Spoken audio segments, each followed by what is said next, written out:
Hi mga idol, ayan. So, magandang hapon mga idol. So, for today's vlog mga idol ay pag-uusapan natin mga idol kung ano yung mga pinaka bawal i-post sa ating FB profile and FB page mga idol. At kung isa tayo sa mga content creator na ayaw natin ma-demonetize yung ating mga account or ma-ban sa ating account, maban ang ating mga account mga idol sa FB profile mga idol ay yan, panoorin mo po mga idol yung ating video mga idol dahil mag-share tayo ng mga tips yung mga nalaman natin regarding sa mga rules ng FB monetization mga idol. So kailangan bilang isang content creator mga idol ay masunod natin yung mga policy ni Meta or ni FB mga idol para maiwasan natin yung mga pagkaban ng ating mga account mga idol. Ayan. So bago tayo mga idol magpatuloy ay intro po muna tayo mga idol. Ayan.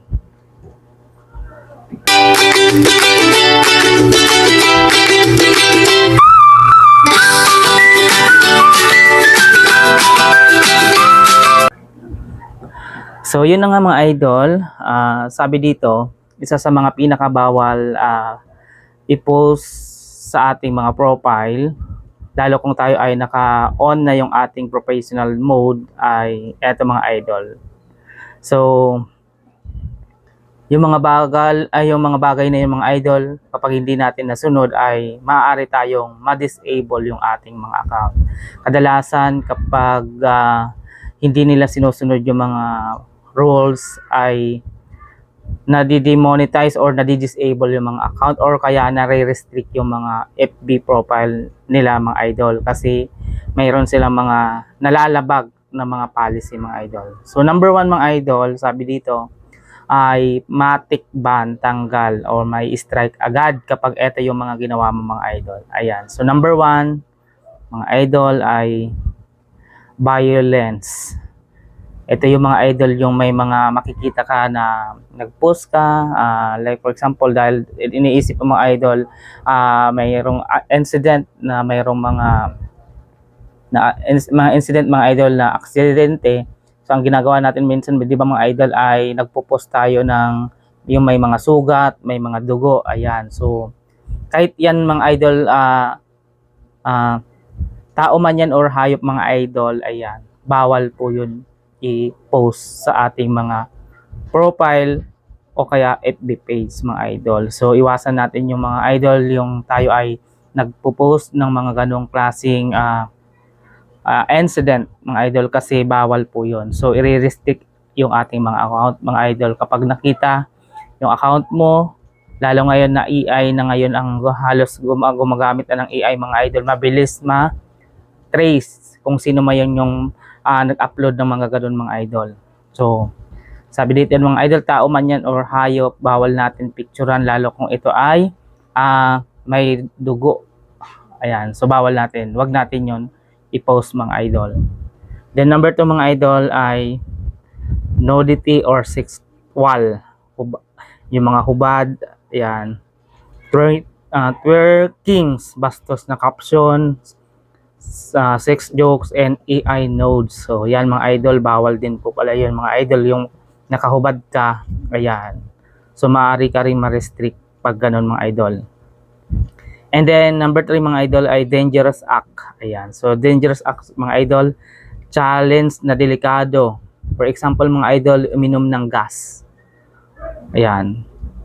So bawal po natin yon mga idol na i-post sa ating mga profile kasi madi-disable yan kaya mga idol. Kaya iwasan natin yon. And then number 4 mga idol ay drugs or alak or yose. Di ba yung sample natin mga idol nagbebenta gamit or turo kung paano, ayan, tagay tayo, pwedeng mag-vlog. So yung mga bagay pala na yung mga idol, maaari rin pala tayong ma-disable or maban sa Facebook mga idol. Ayan, so yung nagbebenta ka, nag-aalok ka ng mga UC or alak mga idols, dahil sa pinost mo ito, maaari ka rin maban mga idol. or pwedeng ma-plug yung account mo. Okay? So, iwasan natin mga idol. Then, number 5 mga idol, hate speech. Hate speech, lait sa lahi or religions LGBTQ and PWD, politiko or supporters mga idol. So, yan mga idol, bawal din po yan. So, nagmumura ka yan. So, mga sa religions, about religions, ayan, nababanggit mo, bawal po yon. So, iwasan na rin natin yung mga idol. And then yung mga PW, bawal natin yan i-post sa ating mga mga idol. Kasi bawal din yan. Yung pinagmumura mo, ayan, so bawal din yan. Fake news sa health, ayan. So, sabi dito mga idol, fake news sa health. Sabi dito, buko gamot sa diabetes. O yan, buko daw gamot sa diabetes yun. Mga fake news yun. Kung wala namang pruweba or talaga mga idol. Matatawag as fake news yun mga idol. Anti-vaccine. Di totoong COVID, ayan. So sample yan mga idol, ayan. So bawal po natin i-post yun yung mga fake news. Okay? Then number 7 mga idol, copyright. So mostly yung copyright music mga idol, ayan, music ni Drake, clips na Netflix, TV Play, so TikTok ng iba pang ni-repost. So yung mga gumamit ka ng mga music is maaari ka rin mag-copyright mga idol. Kaya iwasan din natin mga pag-upload na may mga music mga idol nang walang pahintulot mga idol kasi makaka-copyright tayo yan. Okay? So may mga music ay mga idol na pwede rin gamitin. Pero not all pwede natin gamitin mga idol. Okay? Number 8 mga idol, impersonation. Gamit mong muka. Ayan. Name ng ibang tao sa profile mo. Ayan. Kung ikaw ay isang content creator, bawal mo yun gamitin mga idol. Yung muka ng ibang tao or profile name ng ibang tao ay gamitin mo. Ay maaari ka rin maban kapag ginawa mo yun mga idol. So, and then dito naman yung mga idol, yung mga pwedeng i-post natin pero walang kita. So mayroon palang ganun mga idol, pwedeng i-post pero walang kita o yellow dollar. So sabi dito mga idol, safe community standard pero bawal sa content monetization policy. So may ganun pa wala. Number 1 mga idol, mura sa unang 8 seconds. Yung pagmumura mga idol, ayan, bawal po yan. Yung di ba kasi may gumagawa ng mga vlog or sa intro, nagmumura sila. Bawal po yun. So, hindi yun nilalagyan ng ads. Okay, sad content. Living, iyak, hospital, sunog, sakuna. Ayan, so, di ba, may nagpo-post dito, may nakikita ako sa post mga idol na yung paglilibing, ayan. Hindi naman nila yun linalagyan ng ads. Yung mayroong umiiyak, hindi din yun nilalagyan ng ads mga idol. And then, yung mga nasa ospital, hindi rin yun. Lalo kung wala naman matututunan ng mga viewers mga idol, ay hindi yan linalagyan ng ads. Sunog, di ba minsan nagpo-post tayo mga idol, yung iba natin mga kakapwa content creator, yung mga sunog, binibidyohan nila, or yung kaya yung sakuna, for example, yung nagbabagyo, hindi rin po yun nilalagyan ng ads. Naka-yellow dollars lang yun. So, hindi na bagamat hindi siya disable yung account mo, pero hindi yan nilalagyan ng ads. Yung mga ganong klaseng video. Kaya, wala rin kung tayo ay gagawa ng ganong klaseng content. So, hindi rin magkakaroon ng revenue yun pag ganon mga idol. Then, number 3 mga idol, politics, religion, issue, opinion mo sa election, abortion, and China versus PH. So, mga bawal din po yan. And then, prank, kahit scripted. Yung mga prank na scripted mga idol. Sabi dito, prank kahit scripted, pag may natakot, nasaktan, napahiya, ayun, no ads din po pala yung mga idol. Yung mga nagpa-prank ka, kahit scripted, pag mayroong natakot, nasaktan, or napahiya, no ads. So, di din nila nilalagyan yung mga idol. Static slideshow video. Ano yung static slide? Mga picture yan mga idol na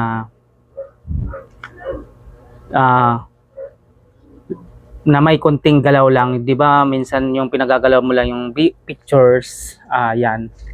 bawal din po yun mga idol, or hindi rin nilalagyan ng mga ads. Yung parang nilalagyan ng ano ba yun, yung animation lang, yung picture nilalagyan ng animation or static, ayan ba, hindi rin yun nilalagyan mga idol. Tapos dito, looping video mga, inuulit lang yung same 3 seconds.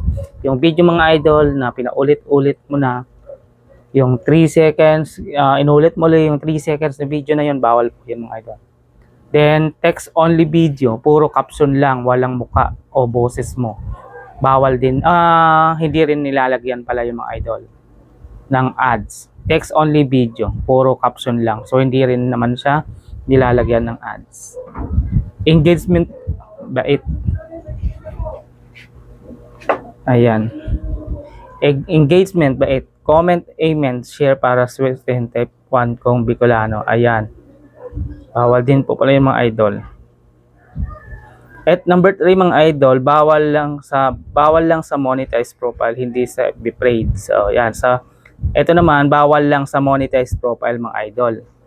Fake name, dapat totoong name na match sa ID. Ayan. Number 2, benta ng shout out followers, 50 per mention, authentic behavior ban. So, yung 'di ba kasi mga idol yung nagpapa shout out pala mga idol na mga followers, sabi dito 50 pesos per mention, authenticate behavior ban. So maaring inauthenticate behavior ban yung account mo. Hindi pagtag ng sponsor, pagbayad ng post, dapat gamitin ang paid partnership tool. Ayan. So 2 personal account lang. Sa isa lang dapat pag nahuli ang second account mo, parehong lagot. Ayan. Taxing post mo sa CP number address ng scam sa'yo.